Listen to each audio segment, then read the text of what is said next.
L'entrepreneur du jour, c'est Eric Angiboost, président de Muséo. Bonjour. Bonjour. Muséo, c'est une agence iconographique, de design, de décoration artistique pour les entreprises, des hôtels, des centres commerciaux et des bureaux. On va en parler de tout ça. Mais d'abord, je voudrais que vous nous racontiez l'histoire de cette entreprise. Comment est-elle née ? Alors Muséo est une entreprise, je dirais, qui regroupe un ensemble de métiers d'artisans et de créatifs, version 2.0, si j'ose dire. C'est une entreprise qui a donc inventé son métier.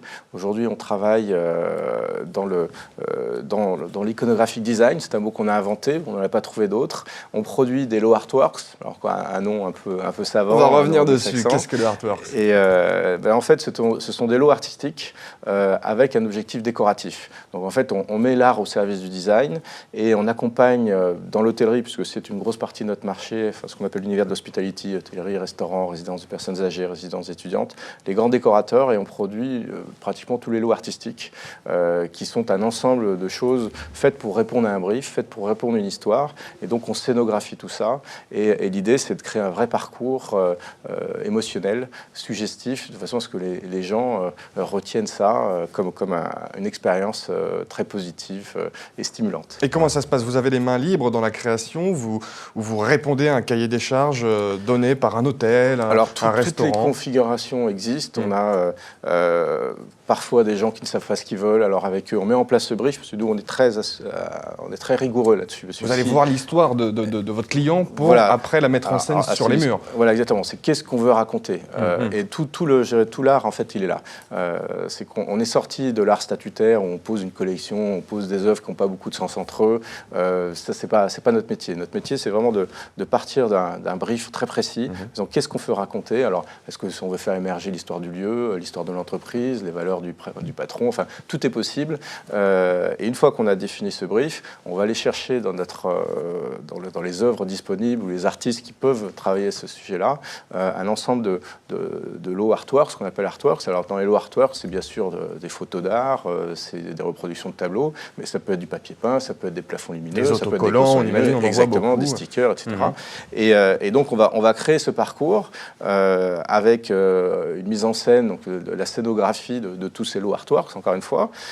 Et pour ce faire, donc on a appris, donc c'est un métier qu'on a un peu inventé, on rentre dans des métiers de plus en plus pointus, c'est que le décorateur fait son projet, nous on rentre à l'intérieur du projet de la décoration sur des choses très, très, très fines, comme qu'est-ce qu'on fait dire au mur, qu'est-ce qu'on fait dire au plafond.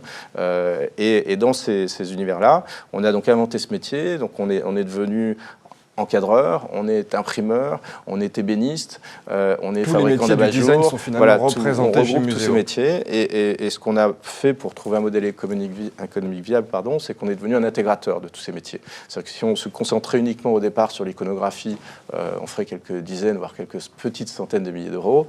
Là, aujourd'hui, le fait qu'on soit capable d'accompagner le projet dès le départ, de produire tous les éléments et de les installer, ça nous donne une enveloppe, une assise économique qui permet à l'entreprise de se développer et d'avoir, j'imagine, une croissance exactement.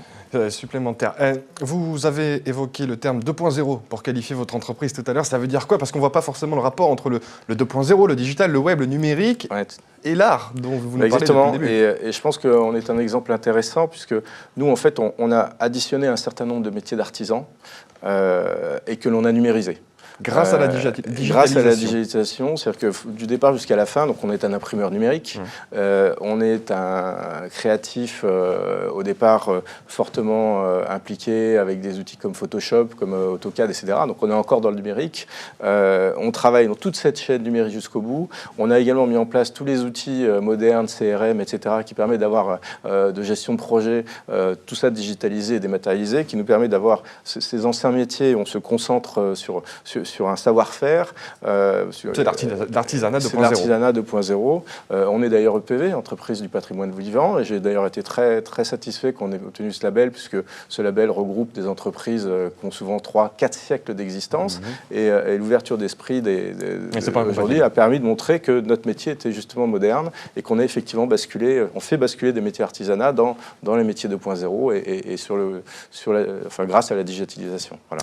Alors, vous passez de l'hospitality, ce que vous décriviez tout à l'heure, les hôtels, les restaurants, les centres commerciaux, au bureau, inspiré, je crois, par les GAFA, Google, Amazon, Facebook. Tout le monde veut ressembler aux géants du numérique. Exactement. Aujourd'hui, on se rend compte que l'univers de travail a changé, en tout cas est en train de changer, que les jeunes sont beaucoup plus engagés autour de l'art, qu'on veut que les bureaux deviennent des destinations, des lieux de destination. Et pour ce faire, en fait, la Adieu méthode... la sobriété de papa. Voilà, la sobriété, je dirais la froideur des bureaux où, enfin, si vous connaissez certaines tours de la Défense comme moi, vous verrez certaines tours avec des centaines de bureaux avec juste un petit numéro sur la porte et des grands linéaires de couloirs tout blancs. Les startups n'en veulent plus. Je pense que, alors, ça existe toujours, hein, et il y en aura encore, bien sûr, mais je pense qu'aujourd'hui, les gens ont compris que c'était pas l'esprit du temps, que pour garder les talents, pour les fédérer, il fallait créer cet univers, cette atmosphère conviviale qui permet de créer du lien, faire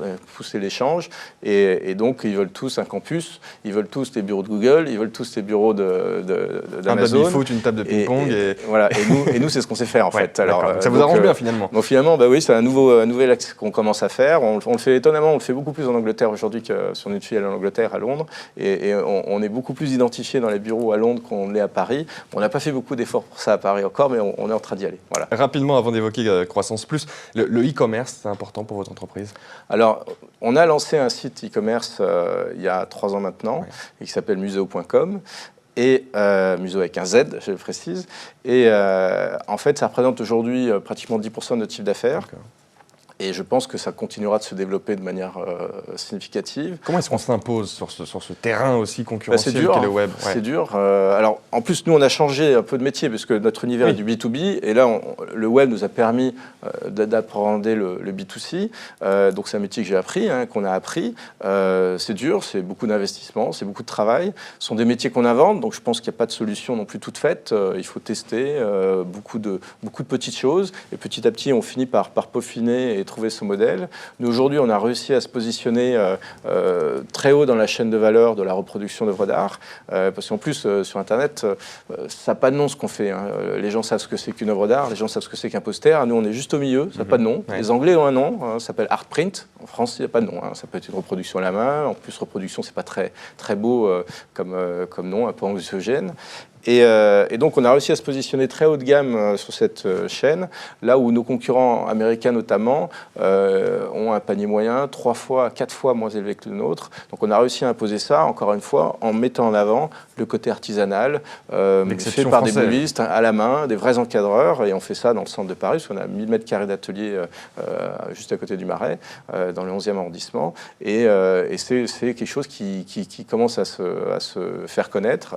Les gens commence à identifier ce produit comme quelque chose d'intéressant, puisqu'avant, quand on parlait de reproduction, c'était voilà, c'est quoi, ça sert à quoi, et les droits, est-ce que j'ai le droit, est-ce qu'on peut avoir la Joconde ou un Hooper dans son salon, et tout ça, bon, on a fait un gros travail d'évangélisation, et c'est en train d'émerger depuis l'année dernière. On est sur de trouver sa place sur cet écosystème aussi concurrentiel qu'est le web.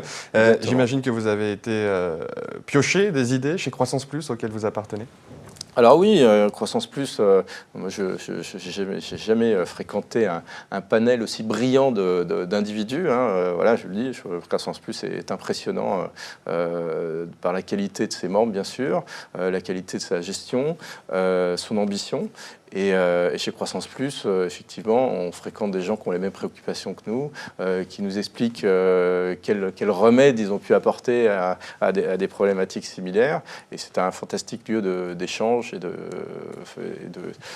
d'apprentissage également. Et de partage de cette passion que vous avez tous, l'entrepreneuriat. Éric Angibouste était notre invité sur le plateau de l'Opinion.fr en partenariat avec Croissance Plus, président de Museo. Merci à vous d'être venu sur ce plateau et à très bientôt. Merci.